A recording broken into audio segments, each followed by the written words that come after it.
Hey folks, Real Honesty with John Ritlin. I'm John Ritlin. This is a WWE UK Championship special review. Basically, WWE had put out a championship special where it was all about who was going to go to face Tyler Bate at NXT TakeOver Chicago. Anybody that knew the card for NXT TakeOver Chicago already knew that it was going to be Pete Dunne, but hey, still wanted to see a really good match.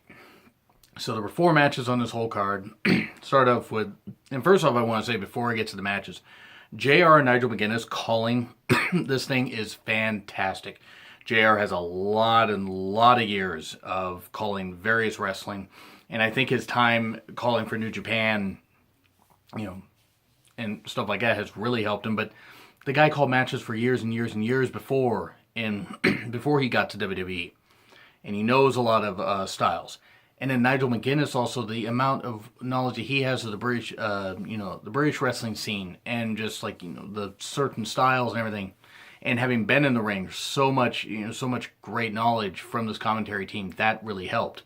And it helped for matches like, admittedly, Wolfgang versus, and by the way, I got notes just off to the side over here, but Wolfgang versus Joseph Connors.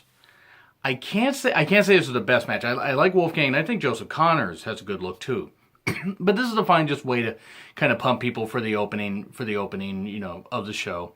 And it was good, and it ended how it should have. It ended how it should have.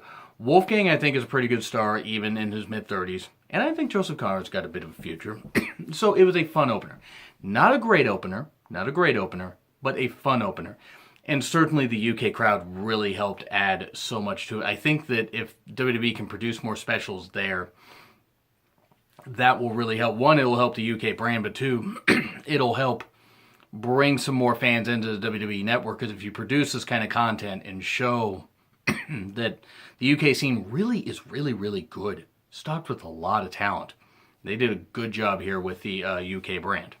But yeah, Wolfgang versus Joseph Connors, decent opener. And then you had Rich Swann and Dan, and I screwed the guy's name up when I reviewed the WWE UK Championship tournament.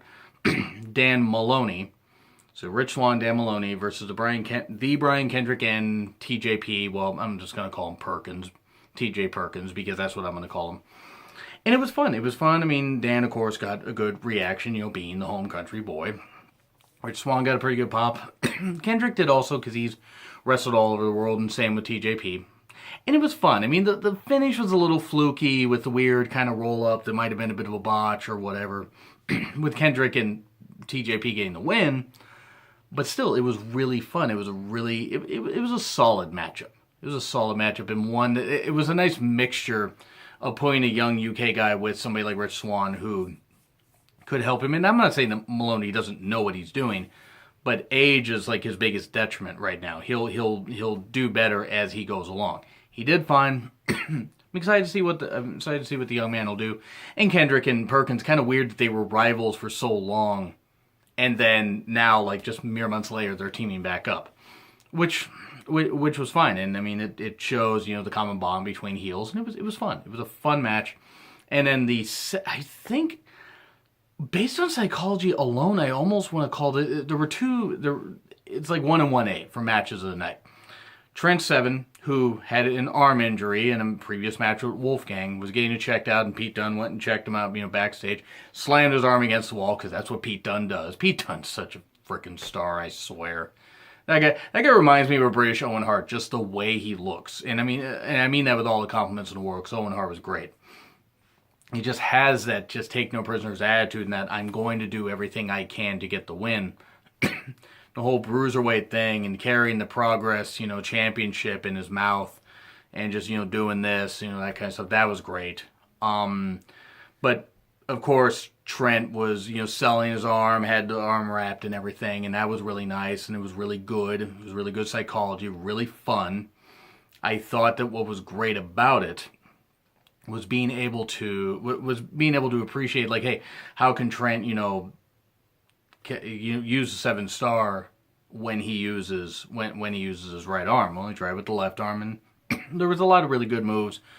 And Pete Dunne just being great with like targeting the arm and working the body part and everything, and just the British strong style. Of course, chants broke out like that, and it was Really, really great match with great storytelling. I mean, Pete Dunne obviously got the win. He was going to. I mean, even if I didn't know the results for what was going to happen or for the card at NXT TakeOver Chicago, it was obvious that Pete Dunne was going to get the win. He should have. Him and Bate can have another classic match tomorrow, and I think that's going to be really good. But yeah, great match, great psychology, great stuff all around. And Trent, of course, has the excuse, hey, my arm was injured. Not that he would use it as an excuse. I think that guy's also got, a great future on this stage. I mean, a lot of these UK talents were already just big stars anyway in the UK scene and everything. Now they're just getting a bigger platform, which a lot of them are making the most of, and it's great. But Pete Dunne, just great heel. My God, that guy's such a star. And then, of course, you have the main event. Tyler Bate versus Mark Andrews, UK Championship. Fun fact, Mark Andrews, of course, used to wrestle in Impact Wrestling as Mandrews, which is a weird name. But that was really fun. It was a really fun match because you had Andrews, who was the great, hashtag ... hashtag dive. Andrews is really talented as far as skill, as far as in-ring skill. His flips are great. His stuff looks good. He can also use some good submission wrestling. And Tyler Bate even executing some dives, a couple dives, and really using the great mat-based wrestling. It was a lot of really good stuff. And Tyler Bate, of course, gained the win after a good 20-minute match. It was fun. Or at least it seemed like 20 minutes. Might have been just a little shorter, but it was really, really good. I really enjoy, if WWE's going to put on more of these UK championship specials or UK specials. I mean, I know they're going to do a weekly UK TV series, which depending on the day I might review every week because I think that would be really nice to add views for the channel and also to learn more about the British scene. But this was particularly fun. It's a particularly fun special. I really enjoyed it. I can't say I know that much about the British wrestling scene, so let me just say that much. Most of what I know about these guys is from the WWE Network and maybe little stuff I've seen on YouTube since I'd heard about them. So, not saying my knowledge is that great, but I'm really impressed so far with what I'm seeing from these UK talents.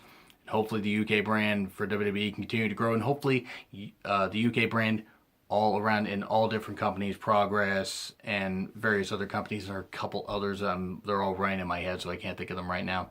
But hopefully the UK scene, WCPW, hopefully all that stuff continues to grow. There's a lot of great talents in the UK. So anyway, that's what I got to say about the WWE UK Championship Special. Agree, disagree, like, share, comment, subscribe. Twitter link is in the description. It's been Real Honesty with John Ritlin. I'm John Ritlin. I'll see you soon.